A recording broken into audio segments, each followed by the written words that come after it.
que si solo creo en Él, la paz encontraré. Cuando sea que he creído y es poderoso para guardarme en ese día glorioso, iré a morar con Él. No sé por qué el Espíritu de Dios convence de pecar, y sé por qué revela pecado, maneja la maldad. Cuando sea que he creído y poderoso para guardarme, y en ese día glorioso iré a morar con Él. No sé la hora en que el Señor vendrá, de día o en oscuridad. Será en el valle o en el mar, que mi Jesús vendrá. Cuando sea que he creído y es poderoso para guardarme, en ese día glorioso iré a morar con Él.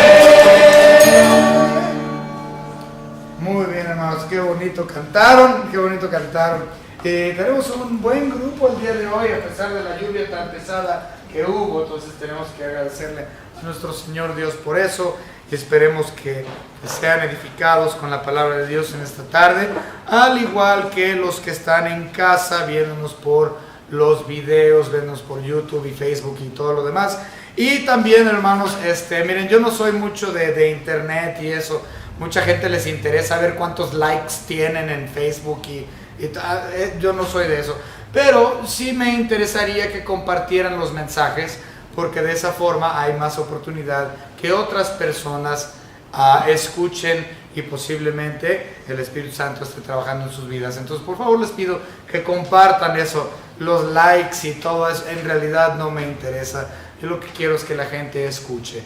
Entonces, si ustedes pueden compartir con sus contactos los mensajes de la palabra de Dios que estamos predicando aquí en esta iglesia, se los agradezco mucho. Bien, vamos a pasar entonces a este tiempo especial. Salmo capítulo 5, en realidad es una oración y lo podemos ver. Algunos, así como tenemos diferentes categorías de salmos, por ejemplo, está el imprecatorio, está el masquil, está, ¿cuál es otro, hermano? El penitente. Ok, entonces hay varias categorías de salmos, pero también hay aquellos salmos que son oraciones matutinos, oraciones vespertinos, oraciones de mediodía, oraciones de medianoche. Entonces encontramos muchos salmos que vienen específicamente a horas del día. Este es considerado una oración de mañana, una oración matutina, y la razón por la cual es una oración matutina es por lo que se lee en el versículo 3. Oh Jehová, de mañana oirás mi voz. Claramente este es un salmo matutino. Ahora, también algunos consideran un salmo imprecatorio. Recuerden que el salmo imprecatorio es el salmo en el cual el salmista dice: Señor, acaba con mis enemigos, mátalos a todos, ayúdame, quítamelos de encima. Esos son los imprecatorios. Y esto cae en esta categoría también por lo que dice el versículo 10. Castígalos, oh Dios, caigan por sus mismos consejos, por la multitud de sus transgresiones, échalos fuera, porque se rebelaron contra ti. Entonces, cae dentro de la categoría tanto de oración de la mañana, como también un salmo imprecatorio. Ahora, este salmo podríamos dividirlo en cuatro puntos en cuestión al bosquejo. La primera parte, nosotros podemos ver, como mencioné, es una oración. Y la primera parte del versículo 4 al 6 el salmista está orando acerca de la justicia, o agradeciéndole a Dios por su justicia perfecta, porque Él es un juez justo y Él es el juez soberano, y le da gracias a Dios por eso, de los versículos 4 al 6. De los versículos 7 al 8, Él hace una oración por sí mismo, por su persona. Ese es el segundo punto, Él está orando por Él. Y en los versículos 9 al 10, su oración es para con sus enemigos, es el tercer punto. Y el cuarto sería, los versículos 11 al 12, Él está orando a Dios por los justos, por los que han confiado, por los que han creído. Entonces la oración incluye 3 secciones: la agradecimiento por quien Dios es, por su justicia perfecta, también en cuestión una oración para Él, versículos 7 a 8, oración hacia con sus enemigos, 9 al 10, y oración para con los que han confiado en Dios, versículos 11 al 12. Entonces, esta sería la forma más básica de desglosar o bosquejear este precioso salmo. Ahora, en cuestión a otros salmos matutinos o de la mañana, podemos ver algunos como en el 88 a 13, vamos a verlo rápidamente. El Salmo 88, 13, nada más para darles algún información adicional acerca de estos. En el 88, 13, nosotros tenemos, dice la palabra de Dios: mas yo a ti he clamado, oh Jehová, y de mañana mi oración se presentará delante de ti. También lo podemos ver en el 143. Si vamos rápidamente al 143 y versículo 8, nosotros leemos lo siguiente. Dice la escritura: hazme oír por la mañana tu misericordia, porque en ti he confiado. También podemos ver los que son una oración de la noche. Sería, por ejemplo, el Salmo 88. Bueno, ya utilizamos el 88, viene dividido en dos. El 88, versículo 1 dice: oh Jehová, Dios de mi salvación, día y noche clamo a ti delante de ti. Y también, claro, en el Nuevo Testamento, sin embargo, tenemos mucha más información ya para la iglesia nuevo testamentaria. En 1 Tesalonicenses 5:17 se nos dice que oremos sin cesar. Y en Efesios 6:18 se nos dice que oremos siempre, todo el tiempo, constantemente. Entonces no podemos decir que una oración tiene, esta oración es para la mañana, esta es para la tarde, esta es para la noche, esta es para la medianoche, esta es en la madrugada. Y yo sé que hay muchas denominaciones de otro tipo que hacen sus rezos o sus vanas repeticiones de oraciones durante ciertas etapas. Dicen: este es el rezo que haces en la mañana, y este es el rezo que haces en la tarde, y este es el que haces a la hora de la comida. Y la verdad es que no debe de ser así. Aunque David tiene esas divisiones dentro de sus oraciones en muchas ocasiones, eso no es así para el creyente. El creyente debe de estar en oración de forma constante. Ahora, en cuestión a David y a todo judío, no nada más David, sus oraciones eran realmente específicas a las horas del sacrificio. Por ejemplo, sabemos que el sacrificio de la mañana era entre 6 y 7 de la mañana, el de la tarde era a las 12, el del mediodía era a las 3, y después tenían otro sacrificio a las 6 de la tarde. Entonces, para los judíos, sus oraciones muchas veces coincidían con la hora de los sacrificios. Posiblemente esta es la razón por la cual David hace diferencia dentro de los diferentes horarios de su oración. Pero para el cristiano, nuestro sacrificio de oración debe de ser todo el tiempo: mañana, tarde, noche, madrugada y de entre comidas. No importa.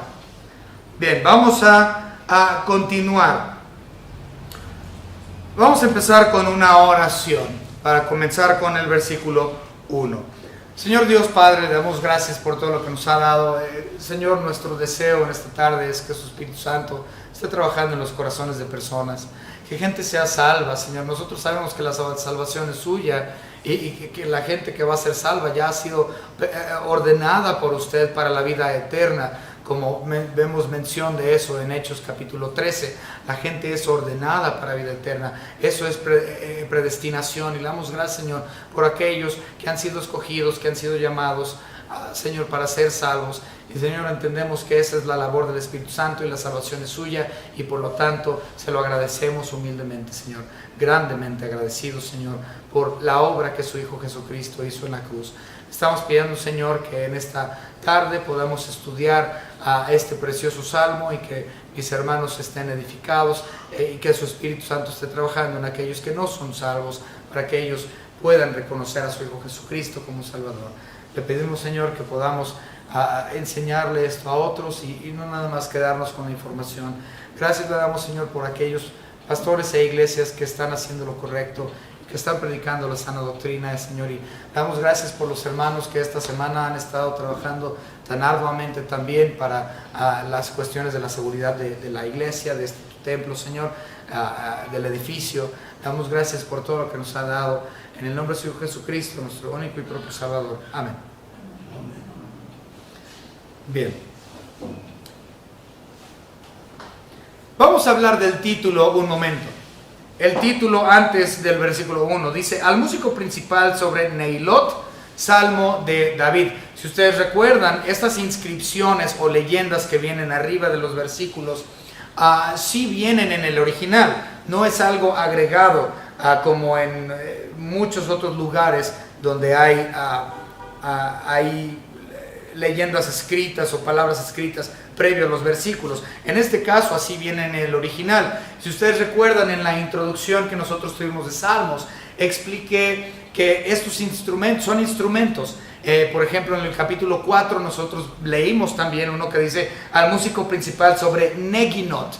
La palabra Neginot, de acuerdo al versículo 4, al capítulo 4, perdón, es un instrumento de cuerda.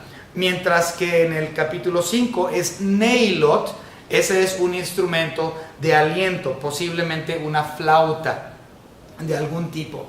Es decir, que el jefe de sección de flauta tenía que adaptarle esta letra, a esta letra adaptarle música. Esto era lo que se hacía. David o el salmista escribía la letra, e iban con el jefe de sección de los músicos, no de los músicos en general, porque ese sería Asaf. Sin embargo, está hablando específicamente al jefe de sección de ese instrumento. No es necesariamente Asaf, como muchos creen. Por lo tanto, este es al jefe de sección de los flautistas. Se le dio la letra y él tenía que componerle notas y música, hacerle un arreglo para que se pudiera cantar. Entonces, este es el Neilot, posiblemente una flauta. Lo que sí sabemos es que es un instrumento de aliento. Bien. Versículo 1, ahora sí. Escucha, oh Jehová, mis palabras, considera mi gemir. La palabra escucha viene traducido de esta forma del original, pero se me hace interesante porque en el original, si lo vemos, de hecho dice: presta oídos, o préstame tus oídos, Señor Dios. Y pues lo entendemos a la hora de traducirlo de forma entendible, simplemente diría: escucha, oh Dios. Pero en el original dice: Dios, presta tu oído hacia mí, pon atención, Señor. Y es algo usual en la Biblia, este tipo de petición por parte de los salmistas y otros también escritores de la palabra de Dios. Gracias, hermano. Esto es muy normal, es una petición usual. Podemos verlo en un par de otros versículos. Vamos ahí a Salmos capítulo 17 para ver para ver este versículo. 17, versículo 1 dice: oye, oh Jehová, o presta oído, oh Jehová, a una causa justa. Está atento a mi clamor. Escucha mi oración, hecho de labios sin engaño. Entonces estás usando el mismo modismo. Préstame tu oído, Señor, y escucha lo que yo tengo que decir. Esto es muy importante. Ahora, en cuestión a escuchar, nosotros sabemos claramente que Dios escucha a todo mundo, sea salvo o no salvo. Sin embargo, eso no implica que tiene que responderle a todos. Él tiene la obligación de responderle a sus hijos, mas no tiene la responsabilidad u obligación de responderle a aquellos que no han creído. Por lo tanto, nosotros como creyentes sí podemos hablarle a nuestro Señor Dios Padre y exigirle que nos ponga atención en algo, porque es importante para nosotros. Y no es insubordinación tampoco. Él, como nuestro Padre, tiene la obligación de no solo escucharme, sino responderme como hijo suyo. También lo podemos ver en 55, 1 y 2. Escucha, oh Dios, mi oración y no te escondas de mi súplica. Pon atención, Señor, esto es importante para mí. Está atento y respóndeme. Clamo en mi oración y me conmuevo. Respóndeme, Señor. Entonces muchas personas dirían, no, eso es insolente de tu parte, eso es, ¿por qué no deberías estarle exigiendo a Dios? Respóndeme, Señor, préstame tu oído, escúchame. Pero como hijos tenemos ese derecho. Y Él tiene la obligación y responsabilidad de escuchar y responder a su hijo. Por lo tanto, es importante saber cómo orar.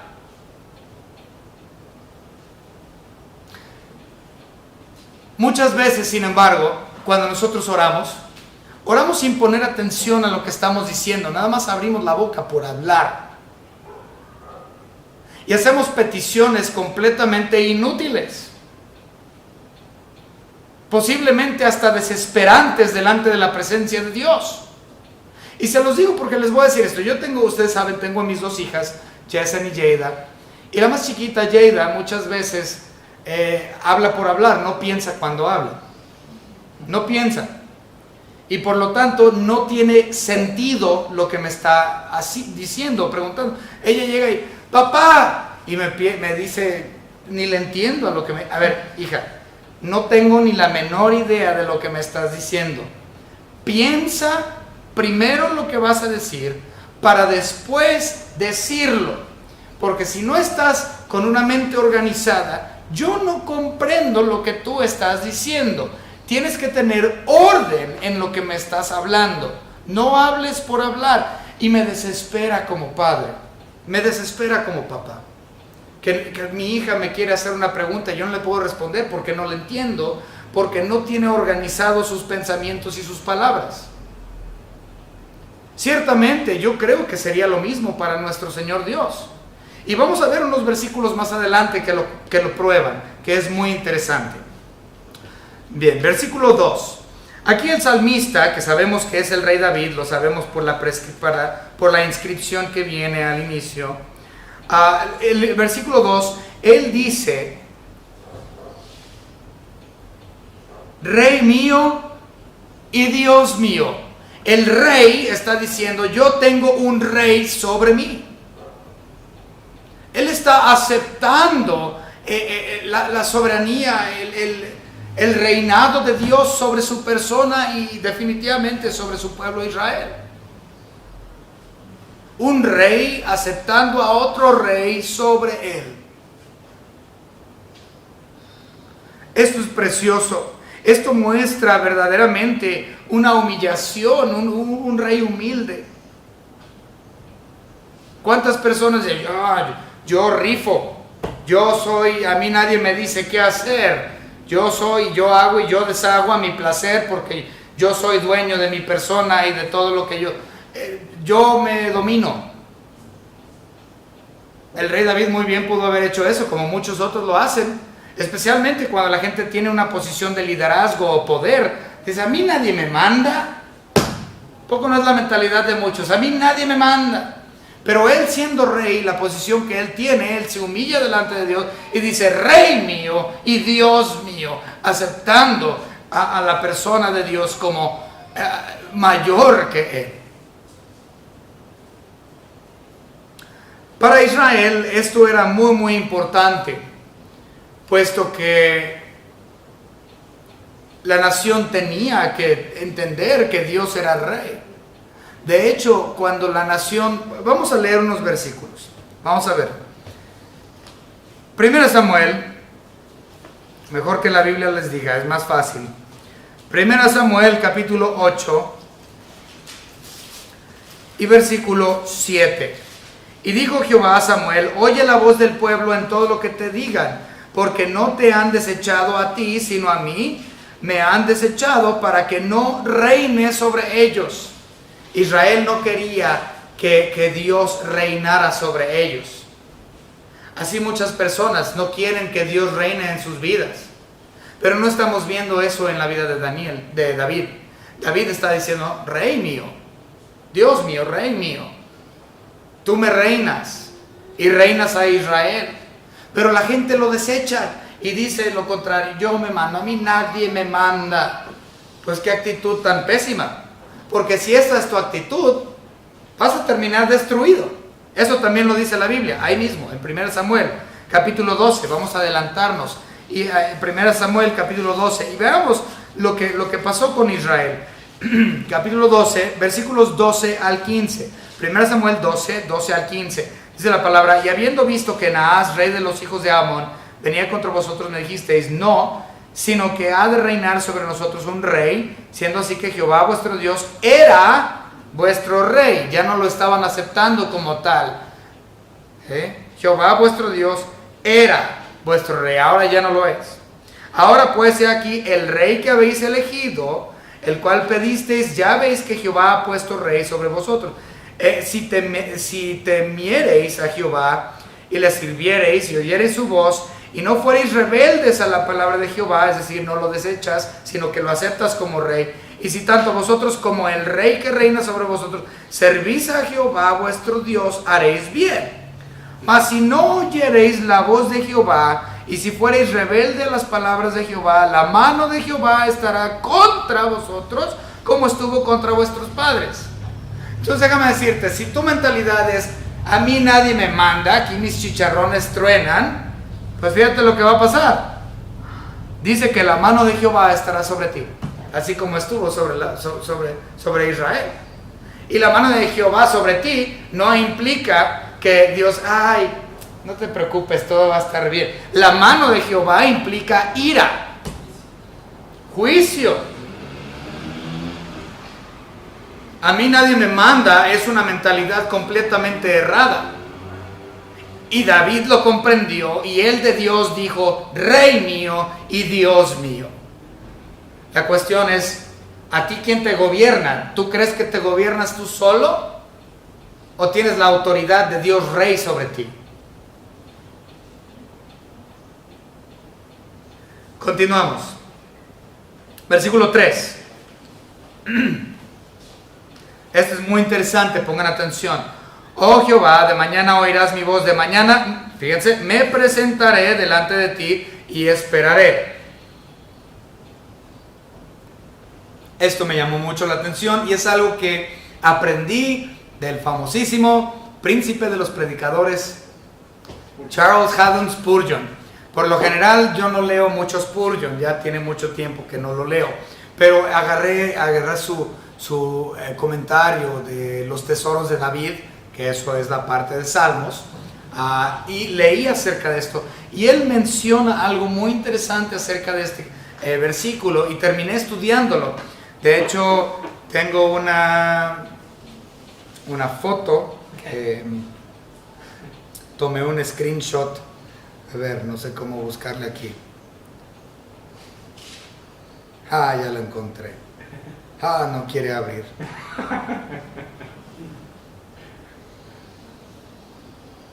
Ni modo, es este.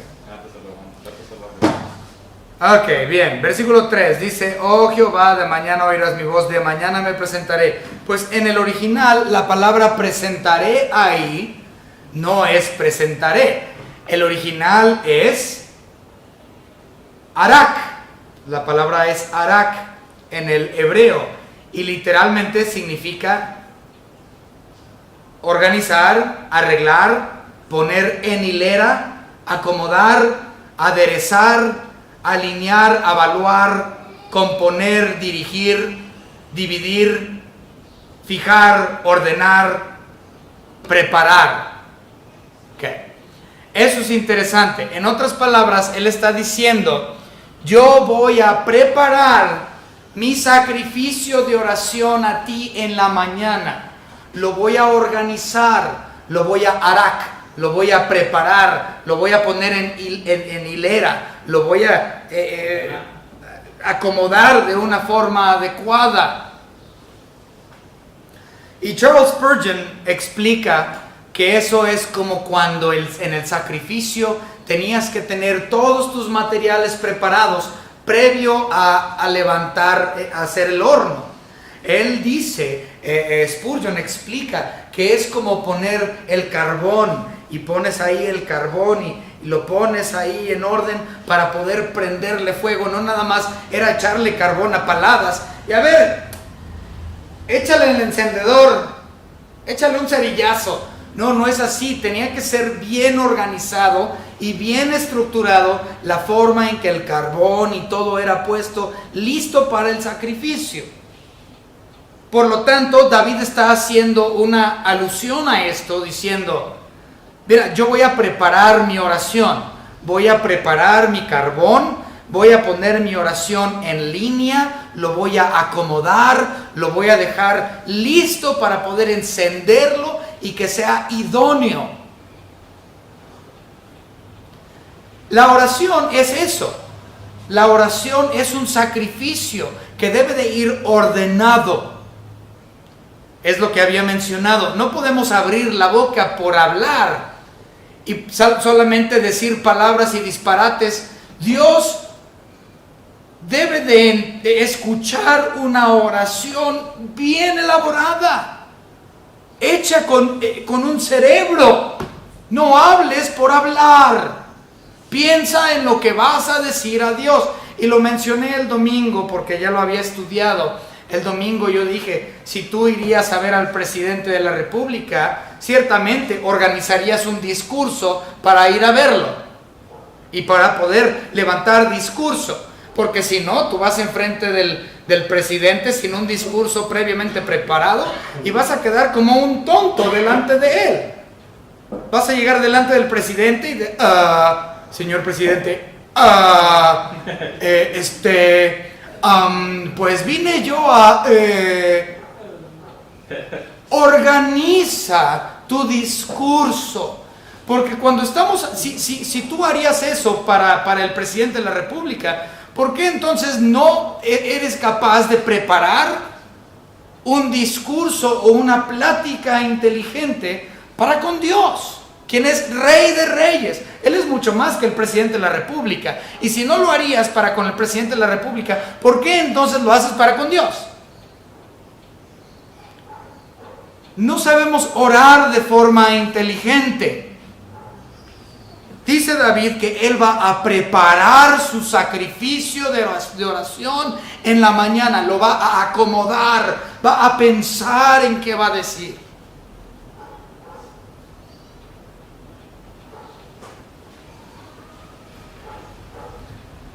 Versículo 4.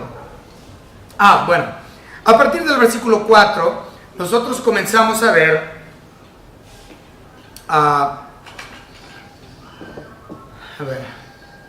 del 4 al 6 sería la primera parte de la oración, que viene siendo la justicia de Dios. Dice, porque tú no eres un Dios que se complace en la maldad. No, ¿por qué? Porque Él es justo. El malo no habitará junto a ti. No, ¿por qué? Porque Él es justo. Los insensatos no estarán delante de sus ojos. No, ¿por qué? Porque Él es justo. Aborreces a todos los que hacen iniquidad. Claro, ¿por qué? Porque Él es justo. Destruirá a los que hablan mentira. ¿Por qué? Porque Él es justo. Y al hombre sanguinario y engañador abominará a Jehová. ¿Por qué? Porque Él es justo. El que no es salvo, el que no ha creído, de ellos habla esto. Y Él los va a destruir. ¿Por qué? Porque Él es justo. Habla de la justicia de Dios y al mismo tiempo habla de lo malo. Si ustedes recuerdan, desde el capítulo 1 de Salmos, 1, 2, 3 y 4 y ahora 5, son iguales en cuestión al contraste. recuerden que hay un contraste muy marcado en cada uno de estos primeros 5 salmos. La distinción o el contraste es entre lo malo y lo bueno, ¿sí? Vamos a darle un repaso por si no lo habían notado, pero espero que sí lo hayan notado. En el Salmo 1, del versículo 1 al 3, tenemos a lo bueno. Bienaventurado el varón que no anduvo en consejo de malos, ni estuvo en camino de pecadores, ni en sillas de caballeros, sino que en la ley de Jehová está su ley, en su ley medita día y de noche, será como árbol plantado, Todo eso es de la persona bienaventurada, la persona que confía. Entonces habla de la persona buena. Pero a partir del versículo 4 al versículo 6 es el contraste con el malo. 4 al 6. No así los malos, que son como el tamo que arrebata el viento. Por tanto, no se levantarán los malos en el juicio, ni los pecados en la congregación de los justos, porque Jehová conoce el camino de los justos, mas la senda de los malos perecerá. Entonces podemos ver el contraste entre lo bueno y lo malo. Y en el capítulo 2 podemos ver lo mismo. Del 1 al 5 vemos lo malo, del 6 al 8 el contraste de lo bueno. En el capítulo 3 vemos lo malo en el versículo 1 y 2 y su contraste de lo bueno del versículo 3 al 6. En el Salmo 4 vemos también lo malo en el versículo 2 al 5 y lo bueno del versículo 6 al 8. Entonces 1, 2, 3 y 4 es un contraste entre el hombre malo y el hombre bueno, el hombre malo, el hombre bueno, el hombre que ha creído y el que no ha creído, el que es inicuo y el que es piadoso. Y en el capítulo 5, que es el que estamos viendo ahorita, no es la excepción. También podemos ver este mismo contraste. Por lo tanto, del versículo 4 al 6 vemos a lo malo, y versículos 7 al 8 y 11 y 12 vemos lo bueno. ¿Okay? Entonces, un contraste muy marcado, muy fácil de ver dentro de cada uno de estos primeros 5 capítulos. Por lo tanto, podemos notar, y como lo hemos visto hasta ahorita, los salmos no están puestos ahí al azar. Tienen una razón por la cual están puestos en este orden. Bien, vuelvo a repetir, del 4 al 6 estamos viendo a los que son malos, los inicuos, los que no han confiado. Y los buenos lo vemos en 7 y 8, que sería la persona de David, y 11 y 12, los demás que han confiado.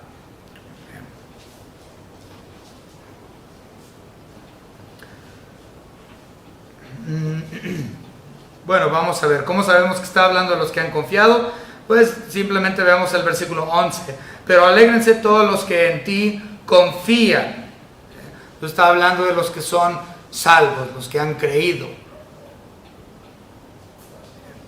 Ahora, del versículo 4 al 6, en la parte de los inicuos, la parte de aquellos que son malos y que no han creído, quiero que noten algo. Dice, no se complace con la maldad, no habitará el malo, no entrará delante de Dios. Dios los aborrecerá, Dios los destruirá, porque Dios los aborrece. Eso dicen esos versículos. Si no crees en Cristo como tu único y propio Salvador y no has confiado en la obra redentora que Él hizo en la cruz del Calvario, Él no se complace contigo, no habitarás con Él, no estarás delante de sus ojos, Dios te aborrece, Dios te va a destruir, y eso es para ti que no has confiado.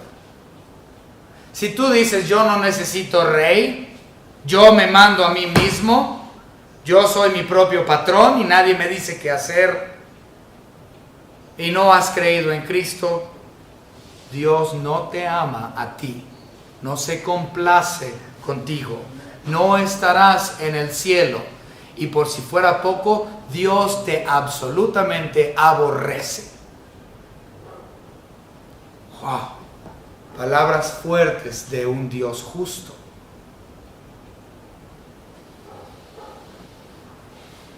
O aceptas a Cristo como tu único y propio Salvador y llegas a ser hijo de Dios y amado por Él, o no confías en Él y mantente en tu camino como alguien que no ha confiado y terminarás en un lugar donde no quieres estar.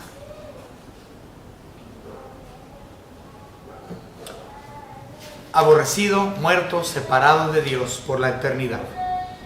Continuamos.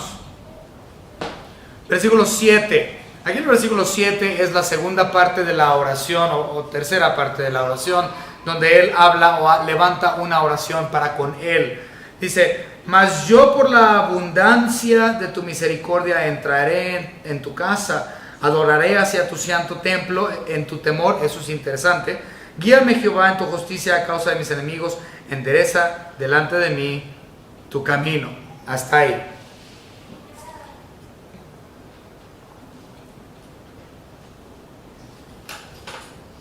Él está hablando claramente de su persona. Dice el versículo 7, mas yo. Y por lo tanto un claro contraste, mas yo. A diferencia de los que mencioné en el versículo 4 al 6, yo soy diferente, mas yo. ¿Por qué? ¿Por qué hay diferencia? Porque él confía. Ahora, en este versículo, al final del versículo 7, menciona algo interesante. Dice: adoraré hacia tu santo templo en tu temor. Hasta el día de hoy, los judíos, cuando ellos oran, bueno, estoy hablando de judíos ortodoxos, y los que no son ortodoxos no importa, pero los judíos ortodoxos, cuando ellos oran, siempre oran en dirección al templo, siempre oran en dirección, me refiero a norte, sur, oriente, poniente. Ellos se inclinan y adoran en dirección a Jerusalén, siempre, sin excepción. Al igual como los islámicos, ellos también oran hacia la dirección del Meca, de ellos. Bien, entonces, sin embargo, aquí dice David que él va a orar: adoraré hacia tu santo templo, en dirección a su santo templo. Pero no había templo. Recuerden que el templo fue levantado o erguido posteriormente por su hijo Salomón.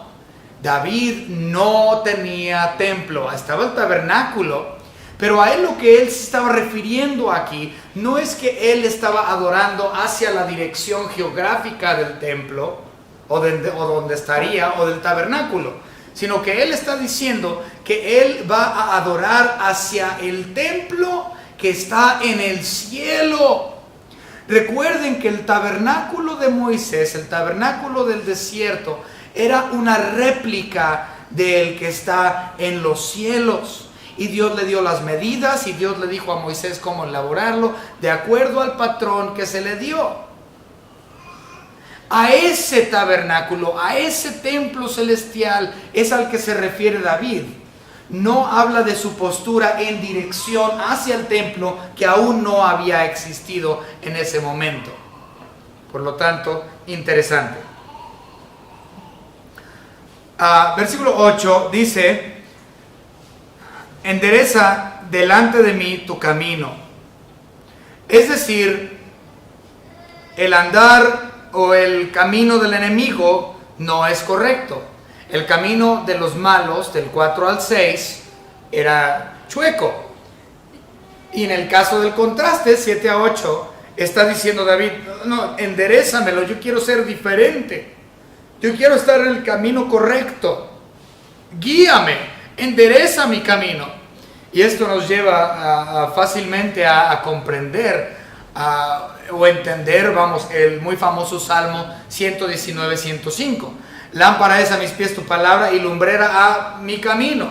Lámpara es a mis pies tu palabra. Entonces lo que está diciendo aquí el salmista David, él está diciendo que tu palabra, tú Señor, tu palabra sea mi guía, que tu palabra me enderece mi camino, que tu palabra me guíe, que me mantenga en esa senda recta. Completamente a diferencia de sus enemigos, los versículos 4 al 6.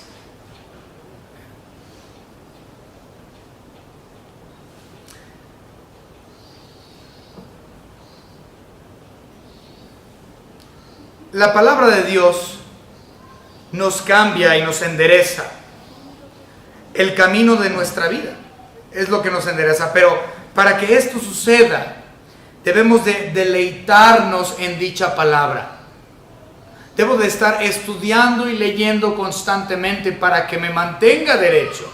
Si yo no estoy leyendo y estudiando constantemente, ese camino, el camino de mi vida no va a ser recto como debería de ser.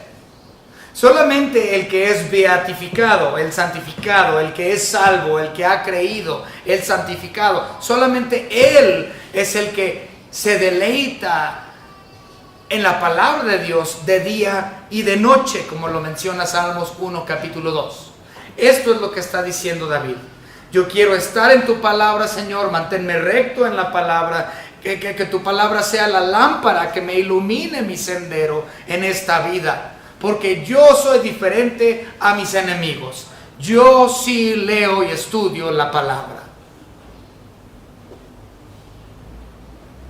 Si tú quieres una vida recta delante del Señor, tú quieres que tu caminar en esta vida sea más como la de Enoc, ciertamente tú tienes que estar en un estudio íntimo de la persona de Dios, de la persona de Jesucristo. Y ese tipo de estudio solamente viene por medio de la palabra de Dios. No puedes estudiar otras cosas y tener ese mismo resultado. No puedes.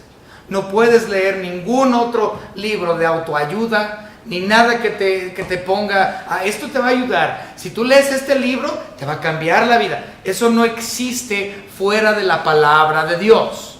Lo único que verdaderamente puede cambiar tu vida desde adentro y mantenerte fiel en una línea recta y en un caminar con Dios es la Biblia, ningún otro libro.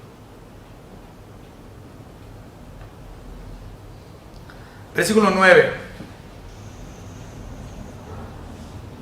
Porque en la boca de ellos no hay sinceridad, sus entrañas son maldad, sepulcro abierto en su garganta, con su lengua hablan lisonjas. Esto es lo mismo, estas mismas palabras las utilizó Pablo. Si nosotros vamos rápidamente, si tiene una Biblia con referencia, ahí lo tendrá. Dice Romanos capítulo 3 y versículo 13. Dice Pablo aquí, sepulcro abierto es su garganta, con su lengua engañan, veneno de áspides hay debajo de sus labios. Entonces, él está utilizando un híbrido entre dos salmos. Pero a lo que él se refiere, Pablo, y aquí también David, es que los enemigos tienen podrido la boca. Si su garganta es como un sepulcro, pues ¿qué tiene el sepulcro? Muerte, podrido, corrupción de carne, engaño, malicia.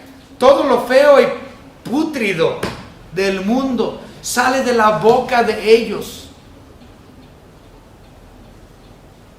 Son engañosos, con sus labios adoran, pero con su corazón no.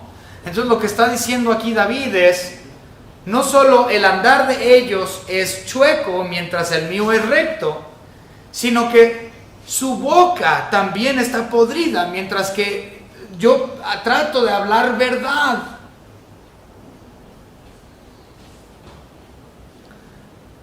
Simple y sencillamente, David está diciendo que lo que ellos hacen y lo que ellos dicen no coincide. Hacen una cosa, hacen sacrificios, hacen un montón de cosas, pensando que eso es acepto delante de Dios. Pero con su boca, su corazón es completamente, lo que hacen es distinto a lo que ellos dicen hacer. No coincide.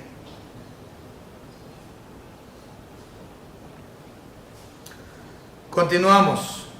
Versículo 10, y ahorita leemos 11 y 12. 10. Castígalos, oh Dios, caigan por sí mismos, por sus mismos consejos. Por la multitud de sus transgresiones, échalos fuera, porque se rebelaron contra ti. Por lo tanto, imprecatorio. 11. Aquí es donde es precioso. Esta es la oración que levanta, o la parte de la oración que levanta David para con los justos, para los que han creído. Pero alégrense todos los que en ti confían, es decir, el que es salvo. Den voces de júbilo para siempre, porque tú los defiendes. Es decir, divina providencia. En ti se regocijen los que aman tu nombre. Porque tú, oh Jehová, bendecirás al justo, como con un escudo lo rodearás de tu favor. Bendecidos por Dios, protegidos por Él, gozosos, alegres, favorecidos. ¿Por qué? Porque han confiado, porque han creído. Sinceramente, siempre me ha costado mucho trabajo ver a los cristianos que dicen ser salvos, pero nunca hay gozo. Nunca hay gozo en su vida, nunca hay... su vida es amarga. Pero dicen ser creyentes. Eso no es lógico para mí. Eso no es lo que yo veo en las Escrituras. Si tú verdaderamente eres salvo, vas a ser una persona gozosa. Vas a ser una persona alegre. Ahora, ¿eso implica que voy a estar siempre alegre y gozoso? No, porque las cuestiones de esta vida muchas veces nos lastiman. Eso no significa que porque soy salvo no voy a pasar tristezas o emociones o dolores. Pero a pesar de cualquier circunstancia, si yo soy salvo, me voy a aprender a gozar en el Señor. Cualquiera que sea mi circunstancia, como menciona Pablo, cual sea mi circunstancia, yo voy a saber cómo estar gozoso en el Señor. Ahora, cuando Pablo se refería a eso, se refería a dinero. Él dijo: me he aprendido a contentar cual sea mi circunstancia, sea en riqueza, sea en pobreza o cualquiera que sea. Él se refería a lo económico, pero no nada más es en cuestión a lo económico, es en cuestión a cualquier área de mi vida. Sí, yo puedo entristecerme, pero me gozo en el Señor. Sí puedo enojarme, pero aún estoy gozoso en el Señor y bendecido por Él, cual sea mi circunstancia. Y un verdadero creyente puede tener ese gozo. Si tú no tienes gozo en tu vida y dices ser creyente y las circunstancias de este mundo te agobian al punto en que no puedes, considera tu salvación. Elabora tu sacrificio. Ora a Dios de una forma inteligente. Y pídele a Dios que te salve. Ve arrepentido de tus pecados y pídele a Dios que te salve. Porque solo en Él es que tú puedes tener una paz que sobrepasa todo entendimiento. Solo en Él vas a ser favorecido. Solo en Él vas a tener gozo. Solo en Él vas a poder tener contentamiento, cualquiera sea tu situación.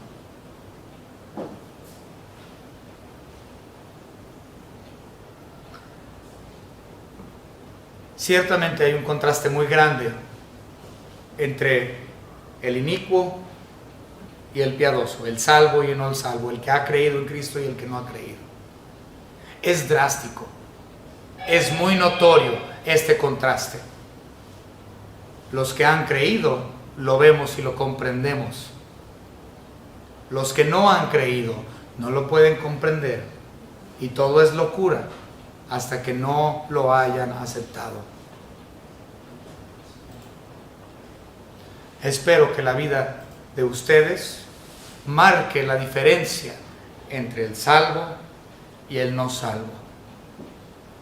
Debemos de buscar y vivir vidas separadas, como lo dijo David: Señor, endereza mi camino. Vamos a orar. Señor Padre, le damos gracias por todo lo que nos ha dado.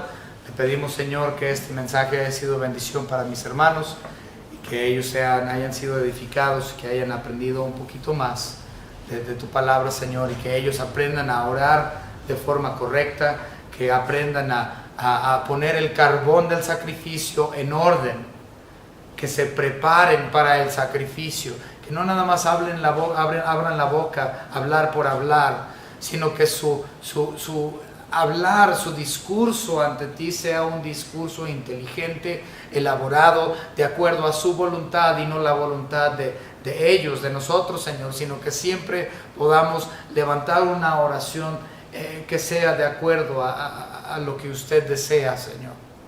Siempre honrando y glorificando a quien es usted y la grandeza de su nombre. Gracias, Señor, por su salvación.